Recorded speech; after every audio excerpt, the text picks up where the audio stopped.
नमस्कार, मी जुईली आणि आपण पाहताय कोकणचं नंबर 1 महा चॅनल कोकण साधलाय। आजचा मुद्दा आहे तो म्हणजे पाणबुडी प्रकल्पाचा आणि याबाबत चर्चा करण्यासाठी माझ्यासोबत आहेत कोकण साध लाईव्हच्या संपादक देवयानी वरसकर मॅडम आपलं स्वागत। तर महाराष्ट्र सरकारनं 2018च्या अर्थसंकल्पीय अधिवेशनात महाराष्ट्रातील विविध भागाच्या पर्यटन विकासासाठी 1000 कोटी रुपयांच्या निधीची तरतूद करणार असल्याची घोषणा केली होती। या अंतर्गत सिंधुदुर्गात देशातील पहिली पाणबुडी उपलब्ध करून देण्यात येणार होती। सिंधुदुर्गातील वेंगुर्ले तालुक्यातील निवती रॉग इथं समुद्र विश्व पाहण्यासाठी हा प्रकल्प राज्य सरकार राबवणार होतं, परंतु हा प्रकल्प आता गुजरातच्या द्वारका इथं होणार असल्याच्या बातम्या प्रसिद्ध झाल्या। यावरून प्रचंड गदारोळ झाला, राजकीय गदारोळ झाला। राज्य सरकारच्या हलगर्जीपणामुळे हा प्रकल्प गुजरातला गेला अशी टीका विरोधकांनी केली। यावर आता सिंधुदुर्ग जिल्ह्याचे पालकमंत्री रवींद्र चव्हाण यांनी हा प्रकल्प सिंधुदुर्गातच होणार असल्याचं स्पष्ट केलं। त्यामुळे आता या चर्चांना पूर्णविराम लागलाय। मॅडम, मी तुमच्याकडे येते, नेमका हा प्रकल्प आहे तरी काय आणि गुजरातला हा प्रकल्प जाणार अशा चर्चा नेमक्या कशा काय सुरू झाल्या? कसं आहे जुईली, पर्यटन जिल्हा म्हणून आपल्या सिंधुदुर्ग जिल्ह्याला महत्त्व आहेच। या पर्यटन जिल्ह्यामध्ये अनेक प्रकल्प आपल्याकडे होणार म्हणून आपण आतापर्यंत ऐकत आलोय। त्याच्यामध्ये मग तो मरीन पार्कचा प्रकल्प असो, मालवणमधला सी वर्ल्ड आहे की जे एका प्रकल्पामुळे आपला सिंधुदुर्ग जिल्हा जगाच्या नकाशावरती जाऊ शकला असता, परंतु दुर्दैवाने ते अद्याप झालेले नाहीत। तसाच हा एक सुंदर असा प्रकल्प होता पाणबुडीचा की ज्याच्यामध्ये त्या पाणबुडीमध्ये पर्यटक जेव्हा बसतील आणि वेंगुर्ले रॉकच्या त्या परिसरामध्ये जिथे सुंदर अशी जैवविविधता आहे, रंगीबेरंगी मासे आहेत, अशा ठिकाणी ती पाणबुडी आतमध्ये जाईल आणि ते समुद्र विश्व त्या पर्यटकांना पाहता येईल, ते सुंदर समुद्र विश्व आपल्या पर्यटकांना पाहता येईल असा तो प्रकल्प होता। मुळातच आपले सगळे समुद्रकिनारे इतके सुंदर स्वच्छ आहेत की हे जे काही सौंदर्य असेल ते बघण्यासाठी निश्चितच पर्यटकांचा ओघ लागला असता। परंतु दरम्यान एका वृत्तवाहिनीवरती या संदर्भातली एक बातमी आली की हा जो प्रकल्प आहे सिंधुदुर्गातला पाणबुडीचा जो काही प्रकल्प आहे तो गुजरातला स्थलांतरित करण्यात आलेला आहे किंवा गुजरातला नेहमी खेचून घेण्यात आलेला आहे। त्यावरून प्रचंड गदारोळ उडाला आणि त्यानंतर मग ह्या खरंच प्रकल्प गेला का, नक्की त्याचं काय झालं, सिंधुदुर्गात होता का, या संदर्भातली चर्चा सुरू झालेली आहे आणि त्याचा आपण काय आहे ते बघतो। आणि नंतर मग आपला त्या चर्चेचा जो अंत आहे तो आपले पालकमंत्री रवींद्र चव्हाण यांनी केलेला आहे सध्याला तरी, की तो प्रकल्प कुठेही सिंधुदुर्ग जिल्हा सोडून जाणार नाही असं त्यांनी ग्वाही दिलेली आहे। बरोबर, पण अशा प्रकारच्या बातम्या आल्यावर नेमकं कोण काय म्हणाले ते आधी आपण जाणून घेऊया, पाहूया। महाराष्ट्राचं दुर्दैव असं आहे की अतिशय खराब असे सचिव या डिपार्टमेंटला लाभले आणि 2017 मध्ये मी हे पैसे वर्ग केलेले होते, त्याची ऑर्डर देऊ शकले नाही आणि मध्यंतरी एक असे पर्यटन मंत्री लाभले की जे मला विचारत होते की पाणबुडी पाण्यात बुडली तर त्याचं काय होईल, पाणबुडी ही मुळातच पाण्यात बुडण्यासारखी असते, असे पर्यटन मंत्री महाराष्ट्राला लाभलेले होते। महाराष्ट्राचं दुर्लक्ष आहे, दुर्दैव आहे। खरं तर 1 वर्षापूर्वी मी आमचं सरकार आल्यानंतर ही बाब लोढा साहेबांच्या निदर्शनाला आणून दिली होती। दुर्दैवाने त्यांचं डिपार्टमेंट आता बदललेलं आहे आणि महाजन साहेबांची मी जे सिंधुदुर्ग जिल्ह्याच्या पर्यटनाच्या संदर्भातले महत्त्वाचे विषय दिलेले आहेत त्याच्यामध्ये ही पाणबुडी आहे आणि आमच्याकडची पाणबुडी ताबडतोब होऊ शकते, कारण त्या ठिकाणी स्कुबा डायव्हिंग ऑलरेडी चालू आहे। स्कुबा डायव्हिंग ना केरळमध्ये चालू आहे, केरळने आपल्या पाणबुडीची ऑर्डर यावर्षी दिली, हे सुद्धा मी पर्यटन मंत्र्यांना सांगितलं। मी 2017 मध्ये पैसे दिले, आज 2024 आहे, म्हणजे 7 वर्ष पैसे पडून आहेत आणि आपल्या पाणबुडीचे ऑर्डर सुद्धा गेलेले नाही, कारण मध्यंतरी एक सचिव आलेल्या होत्या, त्यांनी संपूर्ण प्रकरण बिघडून टाकलं। आता मला काय कोणाचं नाव घ्यायचं नाही आहे, परंतु अशा तऱ्हेचे अधिकारी असणं हे राज्याचं दुर्दैव असतं आणि त्याच्यापेक्षा सुद्धा अशा सचिवांचे ऐकणारे पर्यटन मंत्री राज्याला लाभणं हे त्याच्यापेक्षा मोठं दुर्दैव आहे। आणि दुर्दैवाने माझ्या अतिशय जवळ असलेले आदित्य ठाकरे त्याला पर्यटन मंत्री होते, किमान मी 10 वेळा तरी हा विषय त्यांना सांगितलेला असेल, त्यांना काय तो विषय समजत नव्हता। दरम्यानच्या काळामध्ये केरळने आपल्या पाणबुडीची ऑर्डर दिलेली आहे, गुजरातने आपल्या दिलेली आहे आणि मी आजच महाजन साहेबांची चर्चा केली आणि महाजन साहेबांनी मला सांगितलेलं आहे की मी मुंबईला पोहोचल्याबरोबर लगेच या संदर्भातली मीटिंग घेतो आणि तुम्ही असं समजू नका की ह्याची पूर्वतयारी आम्ही केलेली नाहीये। ज्या कंपन्या वेगवेगळ्या सर्व्हिसेस मरीन ह्याच्यामध्ये चालवतात, म्हणजे प्रवासी वाहतूक असेल, रोरो वाहतूक असेल, लक्झरी लायनर्स असेल, अशा सर्वांशी मी बोललेलो आहे आणि मी जी आयडिया त्यांना दिलेली आहे ते अतिशय लो हँगिंग फ्रूट आहे. 4 महिन्याच्या आत महाराष्ट्रामध्ये आणि कोकणामध्ये ही सर्व्हिस चालू होऊ शकते.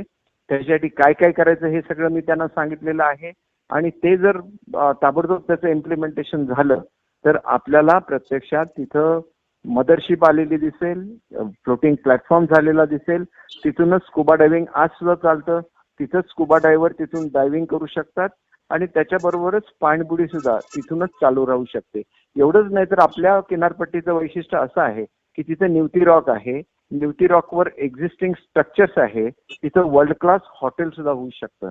अर्थात हे सगळं विजन माझं काय पूर्वीपासूनच आहे. मी 2017 मध्ये अर्थ राज्यमंत्री असताना या प्रकल्पासाठी पैसे दिलेले होते आणि स्वतः मुख्यमंत्री महोदयांनी मला सांगितलेलं आहे की जे जे काय सिंधुदुर्गसाठी करायला लागेल ताबडतोब केलं जाईल. त्याच्यामुळे महाजन साहेबांशी माझी चर्चा झाल्यानंतर अर्थमंत्री अजितदादा आहेत त्या ठिकाणी, आमचे फडणवीस साहेब पूर्वी अर्थमंत्री होते, आता उपमुख्यमंत्री आहेत आणि मुख्यमंत्री महोदय सगळ्यांशी बोलून ताबडतोब हा प्रकल्प कसा करायचा याची मला सविस्तर माहिती आहे आणि या संदर्भातले आराखडे सुद्धा माझ्याकडे तयार आहेत आणि त्याचा प्रोजेक्ट रिपोर्ट सुद्धा तयार आहेत. ताबडतोब आम्ही याचं इम्प्लिमेंट. सगळ्यात मोठं दुर्दैव हे आदित्य ठाकरे महाराष्ट्राचं पर्यटन मंत्री होणं याच्यासारखी दुसरी दुर्दैवी गोष्ट कोकणासाठी घडली नाही. त्यांच्यामुळे हा प्रकल्प 2.5 वर्षामध्ये काहीही झालं नाही. जे काय वैभव नाईक सांगतात हे साफ चुकीचं आहे. पैसे आज सुद्धा MTDC कडे आहेत आणि केवळ आदित्य ठाकरे दरम्यानच्या काळामध्ये राज्य बदललं आणि आदित्य ठाकरेंसारखा नौका पर्यटन मंत्री झाला आणि या प्रकल्पाचं संपूर्णपणे त्या ठिकाणी दिरंगाई झाली आणि हा प्रकल्प रंगाळला. ही वस्तुस्थिती आहे. उगाच क्रेडिट घेण्याचा प्रयत्न करू नये. आदित्य ठाकरे हे पर्यटनामध्ये 100% फेल्युअर झालेले आहे. मी खरं तर त्यांचा ठाकरे फॅमिलीचा चाहता आहे. मी कधीच त्यांच्या विरुद्ध बोलत नाही, परंतु जे खरं आहे ते खरं आहे. काहीही बोलायचं, काहीही करायचं नाही आणि केवळ बोलत राहायचं. त्याच्यापेक्षा 2.5 वर्षात तुम्ही काय केलं त्या पाणबुडीसाठी हे सांगितलं पाहिजे ना जनतेला. आणि मी तुम्हाला 6 महिन्याच्यात हा प्रकल्प करून दाखवतो. मला काही दुसऱ्यावर बोलायचं नाही. मी काय पर्यटन खात्याचा मंत्री नाही. पर्यटन खात्याचा मंत्री असतो तरी आमचं सरकार स्थापन झाल्याबरोबर मी हा प्रोजेक्ट करून दाखवला असतो. एवढं मी तुम्हाला खात्रीने सांगतो. परंतु आमचं राज्य आहे, मी सांगितलेलं मुख्यमंत्री ऐकतात, उपमुख्यमंत्री ऐकतात आणि त्याच्यामुळे माझी चर्चा झालेली आहे. त्याच्यावर अधिक काय मला बोलायचं नाही. परंतु वैभव नाईकना ह्याच्यावर बोलायचा काही अधिकार नाही, कारण मी ही स्वतः दिलेली आहे आणि मी स्वतः दिलेले पैसे आहेत. त्याच्यामुळे ते जे सांगतात ते 100% खोटं आहेत. वैभव नाईक माझे अत्यंत जवळचे मित्र आहेत. त्यांनी थोडं तरी खरं बोलावं अशी माझी अपेक्षा आहे. अहो, गुजरातला प्रकल्प जातच नाही मुळात. गुजरातला प्रकल्प कसा जाईल आपला? जिथं कोराल्स आहे तिथं कुठेही पाणबुडी कोणाला कुठल्याही राज्याला घेता येते. आपला प्रकल्प काय सेंट्रली फंडेड नव्हता, आपल्या स्टेटचा प्रकल्प आहे. तो दुसरा कोण नेऊ शकतं दुसरीकडे? खोटं बोलायचं आणि रेटून बोलायचं ही उबाटाची पद्धत आहे. त्याच्यामध्ये काही तथ्य नाही. मुळात मी मुंबईला गेल्यानंतर याच्यावर सविस्तर प्रेस कॉन्फरन्स घेईन आणि त्याच्यापेक्षा सुद्धा जास्त 6 महिन्याच्यात हा प्रकल्प मी कोकणामध्ये उभारून दाखवेन. मला त्याच्या संदर्भातलं सगळं जर सहकार्य मिळालं यंत्रणेचं, मी 6 महिन्यामध्ये हा प्रकल्प उभारून दाखवेन.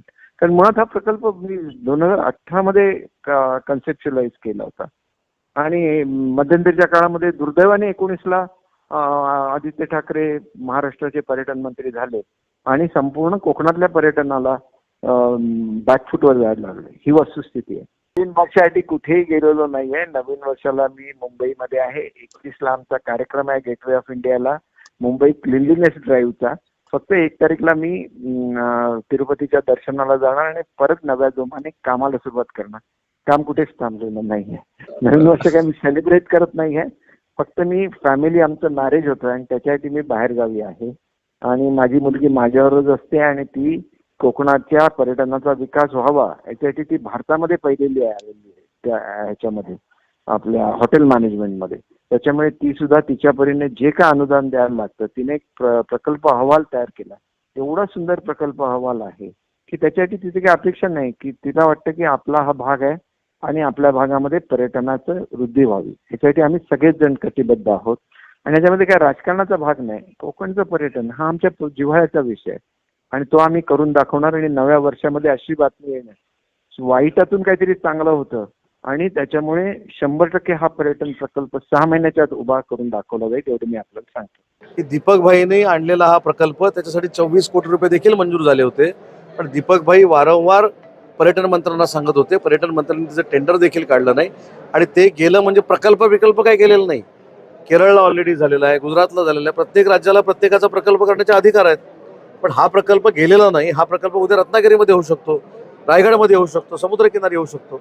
त्याच्यामुळे जे कोण सांगतायत माझे मित्र, त्यांना म्हणायचं की मागच्या 2.5 वर्षातलं इव्हन त्यांना जर असं बाजूला घेऊन खास म्हणून जर विचारलं ना, तर अनेक गोष्टी तुम्हाला सांगतील. अजून सिंधुदुर्गात होणाऱ्या पाणबुडी प्रकल्पाबाबतीमध्ये उलटसुलट बातम्या येत आहेत आणि अपेक्षेप्रमाणे माहिती न घेता फक्त वैयक्तिक द्वेषापोटी आमचे विरोधक यावर भुंकण्याचं काम करत आहेत. आता कोकणात आणि सिंधुदुर्गात येणारा पाणबुडी प्रकल्प हा कुठेही गुजरातला जात नाहीये. पण जसा पाणबुडीचा प्रकल्प कोकणात महाराष्ट्रात आहे तसा एक प्रकल्प गुजरातनी करण्याचा निर्णय घेतलेला आहे. गुजरात सारखंच केरळमध्ये पण अशा पद्धतीचा पाणबुडीचा प्रकल्प येतो आहे. म्हणून कोणीही आपला प्रकल्प पळवला नाही. पण मुद्दा असा आहे की 2018च्या जवळपास जेव्हा दीपक केसरकर अर्थराज्यमंत्री होते तेव्हा त्यांनी ह्या प्रकल्पाची सुरुवात केली. पण नंतर महाविकास आघाडीच्या काळात या प्रकल्पाला तेव्हाचे पर्यटन मंत्री आदित्य ठाकरेंनी कुठलीही चालना दिली नाही. माझ्या माहितीनुसार प्रकल्प बंद कसा पडेल यावर त्यांनी जास्त जोर दिले असल्यामुळे आज गुजरात आणि केरळमध्ये काम सुरू झालंय. पण महाराष्ट्रात जैसे ते ह्यांच्या आदित्य ठाकरेच्या नाकारतेमुळे होत असलं तरी मी विश्वास देतो आमचंच महायुतीचं सरकार हे पाणबुडीचा प्रकल्प पूर्ण करेल आणि देशामध्ये एक आदर्श प्रकल्प म्हणून नाव कमवेल. पाणबुडी प्रकल्प जो वेंगुर्ल्यामध्ये 2017ला मंजूर झाला होता, काही लोकांना शंका वाटते की तो गुजरातला गेला की काय. पाणबुडी प्रकल्प म्हणजे सबमरीन प्रोजेक्ट हा गुजरातलाही होऊ शकतो, महाराष्ट्रालाही होऊ शकतो. देशात जिथे जिथे किनारपट्टी आहे, जिथे जिथे किनारा आहे तिथे सबमरीन प्रोजेक्ट होऊ शकतो. म्हणजे तो उद्या कर्नाटकात जरी झाला तरी काय त्याच्यामध्ये काही सरप्राईज व्हायचं काही कारण नाही. आपला रद्द झाला आणि गुजरातला गेला ही गोष्ट खोटी आहे. गुजरातने गुजरातचा केला असेल, महाराष्ट्रामध्ये अजून कुठलाही रद्द झालेला नाही. महाराष्ट्रामध्ये आहे तसाच प्रकल्प आहे. आपल्यामध्येही होणार, आपल्या राज्यातही होणार, गुजरातला गुजरातचा वेगळा होईल. पण मला वाटतं आमदार वैभव नाईकांनी हा प्रश्न उपस्थित केला. मला वैभव नाईकांना दुसरा प्रश्न विचारायचा आहे. हा जो प्रकल्प आहे हा वेंगुर्ल्यामध्ये होतोय, तुमच्या मतदारसंघाच्या बाहेर होतोय. तुमच्या मतदारसंघात असे कुठले प्रकल्प तुम्ही 9 वर्षात आणले हे आम्हाला जनतेला सांगा. दुसऱ्यांच्या मतदारसंघात काय होतंय आम्हाला त्याच्याशी घेणं देणं नाही. तो प्रकल्प गेला नाही कुठे हे आम्हाला माहिती आहे. तो आपल्याकडे होणार वेंगुर्ल्याला जसा आहे प्रस्तावित. पण तुमच्या मतदारसंघात तुम्ही कुठले 9 वर्षामध्ये प्रकल्प मंजूर केलेत एकदा ते जनतेला कळू दे. दुसरं, संजय राऊत यांनी पण काहीतरी टीका केली आहे की हिंमत असेल तर काहीतरी तो सबमरीन प्रोजेक्ट थांबवून दाखवा वगैरे वगैरे. संजय राऊत, बाबा तू पाणबुडी वगैरे काय बोलू नको. तुझ्यासाठी पानटपरी, पानपट्टी हेच विषय मर्यादित आहेत. त्याच्या पलीकडे उंची नाही, त्याच्या पलीकडे विचार नाहीत तुझे. तुझं आहे तेवढ्यात तू पानटपरी आणि पानपट्टी ह्याच्या पलीकडे जायचा प्रयत्न करू नको एवढीच विनंती करतो. हा प्रकल्प कुठेही गेलेला नाही. महाराष्ट्राचा महाराष्ट्रामध्ये आहे, गुजरातचा गुजरातमध्ये होतोय. एवढंच ह्या निमित्ताने आपल्याला सांगू इच्छितो. 2018 सिंधुदुर्ग जिल्ह्यातल्या निवती किनाऱ्यावर पाणबुडीचा प्रकल्प पर्यटन विभागाने महाराष्ट्र शासनाच्या आणला होता आणि 2019 उद्धवजी ठाकरे जेव्हा मुख्यमंत्री झाले त्यासाठी बजेटमध्ये तरतूद केली होती आणि ही बजेटमध्ये तरतूद अर्थसंकल्पीय भाषणामध्ये सुद्धा त्यावेळी मागच्या सरकारमध्ये अर्थराज्यमंत्री सिंधुदुर्गाचे पालकमंत्री दीपक केसरकर होते तेव्हा ती या ठिकाणी करून घेतली होती आणि त्यानंतर त्या पाणबुडीसाठी ऑर्डर पण देण्यात आली होती आणि जवळजवळ 150 ते 200 कोटी रुपयाच्या पाणबुडी त्यावेळी प्राथमिक स्तरावर या ठिकाणी ऑर्डर देण्यात आली होती आणि या संदर्भात सगळ्या सर्वे किंवा कन्सल्टंट म्हणून सुद्धा सारंग कुलकर्णी यांच्या माध्यमातून त्यावेळी कन्सल्टंट सुद्धा नेमण्यात आलं होतं। परंतु ही आता गेले वर्ष 1.5 वर्षानंतर आपल्याला असेल की पद्धतशीरपणे या पाणबुडीसाठी आज नौदल दिन ज्या सिंधुदुर्ग जिल्ह्यावर साजरा झाला आणि त्यावेळी संपूर्ण देशाने नंतर जगाने सिंधुदुर्ग किल्ल्याचा किनारा या ठिकाणी बघितला आणि अत्यंत पर्यटन दृष्टी सुद्धा एक जगाच्या नकाशावर नाव मालवणचं जात असतं, सिंधुदुर्ग जिल्ह्याचं नाव जात असताना हा प्रकल्प मात्र आता पद्धतशीरपणे जे चांगले प्रकल्प आहेत ते गुजरातला नेण्याचा जो गुजरात शासनाचा आणि केंद्र शासनाचा डाव आहे आणि तो डाव आता त्यांचा दिसून आलेला आहे आणि यावेळी सिंधुदुर्ग जिल्ह्यातले 3 मंत्री या राज्य सरकारमध्ये आहेत, एक केंद्रीय मंत्री केंद्र सरकारमध्ये आहे। असं असताना हा प्रकल्प नेणं म्हणजे महाराष्ट्राशी गद्दारी केल्यासारखं आहे। त्यामुळे हा प्रकल्प सिंधुदुर्ग जिल्ह्यातच आणि महाराष्ट्रातच झाला पाहिजे यासाठी शिवसेनेच्या वतीने तीव्र असं आंदोलन करण्यात येईल। परंतु आज जे सरकार आहे ते मात्र गुजरात आणि केंद्र सरकारच्या मोदी आणि शहांच्या ताटाखालची मांजरं आहेत, हे लोकप्रतिनिधी आहेत, हे मात्र निश्चित या ठिकाणी झालेले आहे। मॅडम, मी पुन्हा एकदा तुमच्याकडे येते। सतत बदललेल्या राजकीय समीकरणांचा या प्रकल्पाला फटका बसलाय का असं आपण म्हणू शकतो का? कारण ज्या पद्धतीनं आपण बघतोय आता जे आपण आरोप प्रत्यारोप ऐकलेत, म्हणजे वैभव नाईकांनी पहिल्यांदा प्रतिक्रिया दिली, त्यानंतर त्यावर शालेय शिक्षण मंत्री दीपक केसरकर बोललेत, निलेश राणे बोललेत, नितेश राणे बोललेत, उद्योगमंत्री उदय सामंत बोललेत आणि आता त्यावर स्पष्टता म्हणून आपले पालकमंत्री रवींद्र चव्हाण यांनी सुद्धा आपलं मत मांडलंय। त्यानंतर त्यांनी एक बैठक घेतली, त्याबद्दल आपण बोलणारच आहोत। पण या राजकीय समीकरणांचा किंवा या राजकारणाच्या सगळ्या गर्तेत हा प्रकल्प अडकलाय असं आपल्याला वाटतं? अगदी चांगला आणि रास्त प्रश्न आहे जुईली। कसं झालंय माहितीये, सध्याच्या राजकीय एवढ्या ट्विस्टमध्ये नक्की काय चाललंय, कोणाचं काय चाललंय, कोण काय बोलतोय, काहीच आपल्याला समजू शकत नाहीये। सर्वसामान्य माणसांचं डोकं तर इतकं चक्रावलेलं आहे सध्याला की नक्की, कारण आज एक माणूस एका पक्षात असतो, उद्या आजची रात्र गेल्यानंतर उद्या सकाळी तो दुसऱ्याच पक्षामध्ये असतो। त्यामुळे त्या पक्षाची ध्येय धोरणं, त्या पक्षाची रणनीती, त्या पक्षाचं रेझोल्युशन्स हे तो अंगीकारतो आणि एका रात्रीमध्ये त्याच्यामध्ये आमूलाग्र बदल होतो आणि तो त्या पक्षासारखं बोलायला सुरुवात करतो। मुळात आधी विकासामध्ये पक्षीय राजकारण असू नये असं गेली कित्येक वर्ष हे राजकारणी बोलत आलेले आहेत। परंतु आता जर ते बघितलं तर त्याच्यामध्ये या पाणबुडी प्रकल्पाचाच आपण जर नवीन आत्ताचं ताजं जर उदाहरण बघितलं, मागचे जे प्रकल्प आहेत त्याचा आपण विषय सोडून देऊया, परंतु आत्ताचं जे पाणबुडीचं प्रकल्पाचं जे उदाहरण आहे ते एक त्याचं जितं जागतं उदाहरण आहे असं म्हटलं तर वावगं ठरणार नाही। आपण बघतोय ज्यावेळेस पाणबुडी प्रकल्प गुजरातला गेला ही जेव्हा बातमी आली त्यानंतर त्याच्यावरती लगेच राजकीय क्रिया प्रतिक्रिया सुरू झाल्या। त्याच्यावरती वैभव नाईक बोलले की जे आपल्याकडचे इथले ठाकरे सेनेचे आमदार आहेत, त्याच्यावरती मग नितेश राणे बोलले, आमदार नितेश राणे बोलले, त्याच्यानंतर माजी खासदार निलेश राणे बोलले, आपले शालेय शिक्षण मंत्री दीपक केसरकर बोलले, अनेक लोक, म्हणजे हे जे काय आहे हे राजकारणी लोकच बोलतायत। हे सगळं जे आहे ह्या पाणबुडीच्या संदर्भातलं, हा प्रकल्प इथे आहे नाहीये, तो गुजरातला गेला नाही गेला, या संदर्भामध्ये फार मोठं त्याचं चर्वित चर्वण केलं जात आहे, मात्र हे राजकीय लोकांकडून केलं जात आहे।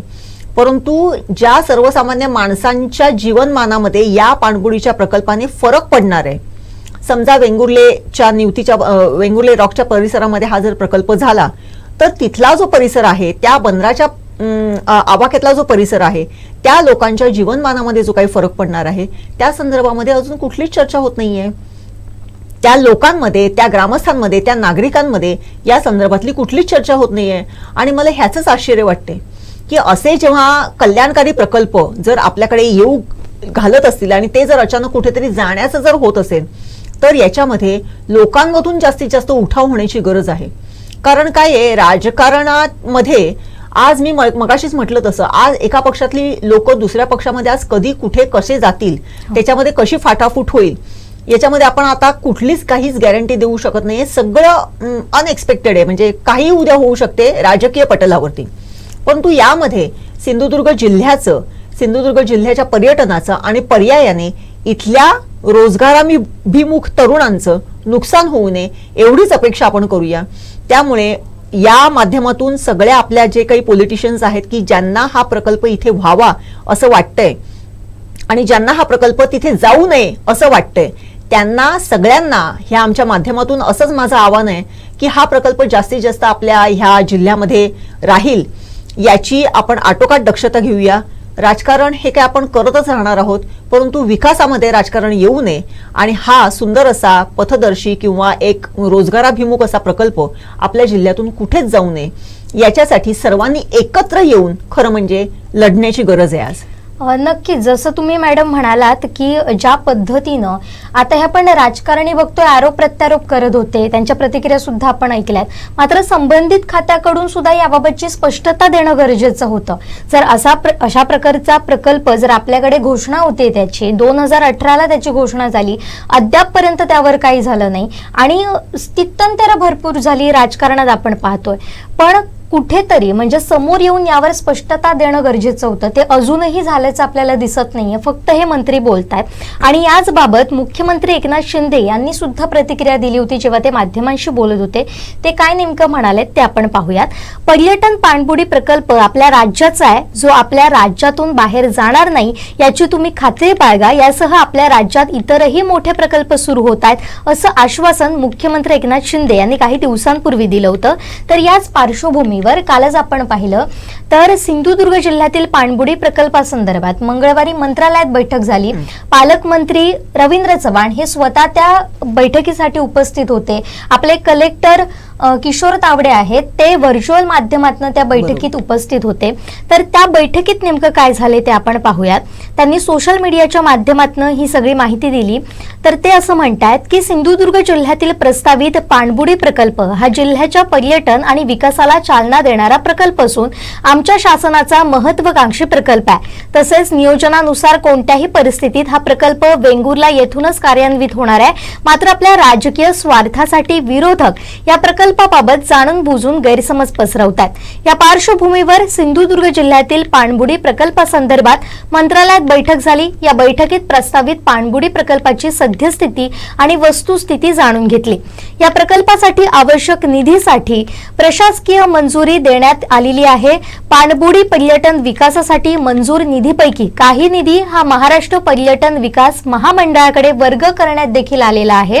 या प्रस्तावित प्रकल्पासाठी निधीची कमतरता पडू देणार नाही आणि हा प्रकल्प सकारात्मक पूर्ण होण्याच्या दृष्टीनं विभागानं तातडीचे प्रयत्न करावेत असे निर्देश सुद्धा यावेळी उपस्थितांना दिलेत, असं रवींद्र चव्हाण यांनी एक्सच्या माध्यमातून आपलं जे काही स्पष्टीकरण आहे किंवा जी माहिती आहे ती दिलेली आहे.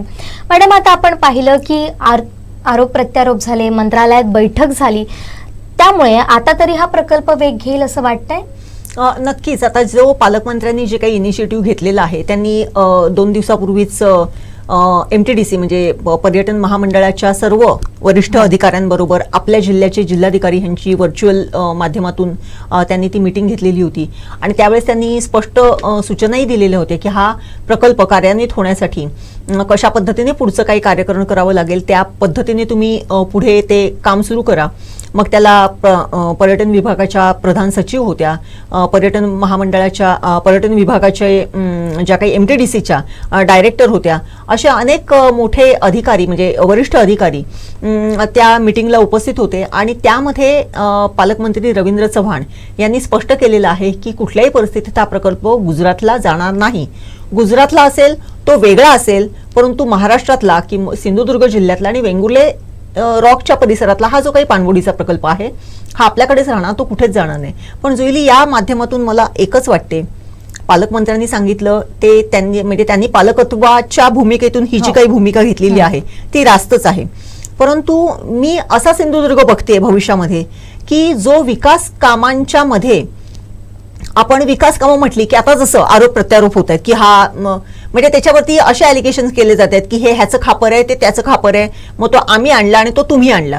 या व्यतिरिक्त हा एवढा महत्वाकांक्षी किंवा हा आपल्या पर्यटन जिल्ह्याला समृद्ध करणारा प्रकल्प जर कुठेतरी बाहेर जात असेल किंबहुना, अशा वेळेस आपल्या या सगळ्या राजकारण्यांनी हा प्रकल्प आपल्याकडेच व्हावा याच्यासाठी जर एकत्र येऊन जर काहीतरी केलं, मी लढा म्हणत नाहीये, परंतु एकत्र येऊन हा प्रकल्प आपल्याकडेच अबाधित राहण्यासाठी जर प्रयत्न केले तर तो सिंधुदुर्ग जिल्ह्यासाठी सुवर्णक्षण असणार आहे.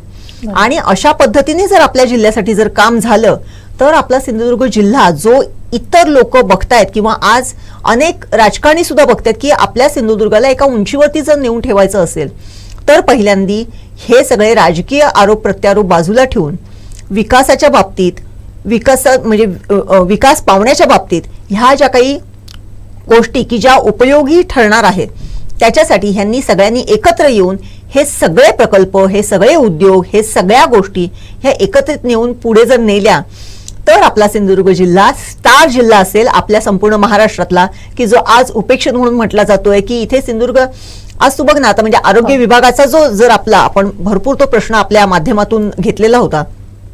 आरोग्य विभागाची तीच परिस्थिती आहे. आपल्याकडे अधिकारी यायला मागत नाहीत का? त्यांना ते सिंधुदुर्ग जिल्ह्यामध्ये जायचं म्हणजे काहीतरी कुठेतरी आपण फार जंगलात फेकलो गेलोय किंवा आउट ऑफ गेलेलो आहे असं त्यांना वाटते. ही जी भावना आहे, हे जे काही चित्र आहे, हे कुठेतरी जर बदलायचं असेल, गेल्या कित्येक वर्षांपासूनचा हा ढाचा राहिलेला आहे, हे जर बदलायचं असेल तर या सगळ्याच लोकांनी एकत्र येऊन आपल्या जिल्ह्याच्या विकासासाठी काय करायला पाहिजे याच्यासाठी आरोप प्रत्यारोप न करता हे प्रकल्प आपल्याकडे ठामपणे कसे राहतील याच्यासाठी एकत्रितरित्या लढा देण्याची गरज आहे असं मला वाटते. नक्कीच मॅडम, जो तुम्ही आता मुद्दा इथं मांडलात की एकत्रितपणे काम करणं गरजेचं आहे. आरोप प्रत्यारोप असतील किंवा राजकीय दृष्ट्या न बघता एक वेगळ्या विकासाच्या दृष्टिकोनातून या सगळ्या ठिकाणी बघणं गरजेचं आहे. जसं की रोजगार हा कळीचा मुद्दा बनत चाललाय आरोग्याबरोबरच, तर तो कुठेतरी या माध्यमातून सुटू शकतो अशी सुद्धा आशा आहे. धन्यवाद मॅडम, तुम्ही अतिशय महत्त्वपूर्ण माहिती दिलीत, महत्त्वपूर्ण या सगळ्यावर विवेचन केलं, त्यामुळे आपलेही आभार. तर एकंदरीत जर आपण पाहिलं तर आता आरोप प्रत्यारोप बाजूला ठेवून एकत्र येणं गरजेचं आहे, तरच सिंधुदुर्ग जिल्हा हा पर्यटनाच्या माध्यमातून एका वेगळ्या उंचीवर जाऊन पोहोचू शकतो आणि त्यासाठी सगळ्यांनी एकत्रितपणे काम करणं गरजेचं आहे. कारण पाणबुडी प्रकल्पासारखा जो पर्यटनावर आधारित प्रकल्प आहे त्यातून इथे पर्यटकही वाढतील आणि त्यातूनच रोजगार निर्मिती होईल आणि भविष्यात त्याचा मोठा फायदा हा सिंधुदुर्गला होणार आहे. त्यामुळे लवकरात लवकर आता नवीन वर्ष आहे आणि नवीन वर्षाच्या सुरुवातीलाच हा महत्त्वाचा मुद्दा समोर आला होता, प्रकल्पाचा मुद्दा समोर आला होता आणि त्यातून रोजगार निर्मिती होण्यासाठी सुद्धा प्रयत्न करणं गरजेचं आहे. त्यामुळे 2024 मध्ये तरी हा प्रकल्प मार्गी लागेल अशी आपण आशा बाळगूया. आता इथंच थांबतोय. पाहत रहा कोकणचं नंबर 1 महाचॅनल कोकण साध लाईव्ह. धन्यवाद.